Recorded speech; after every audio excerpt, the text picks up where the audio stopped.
Hangga't hindi niya sine-certify as urgent itong measure na ito, people will always doubt the sincerity of his pronouncement. Sa dulo nga, whether this is driven by sincerity or desperation, dapat sukatin talaga if he will put his action into his words into actual action. So he should put his money where his mouth is.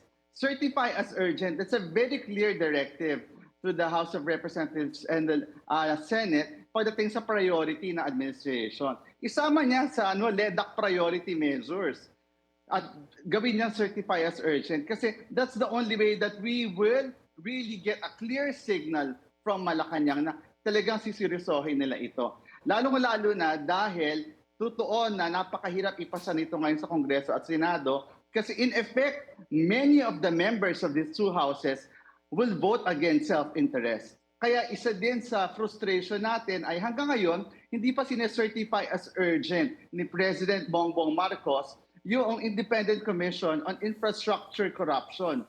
May panahon sana na ipasa ito kung isi-certify as urgent until the end of session on the 32nd.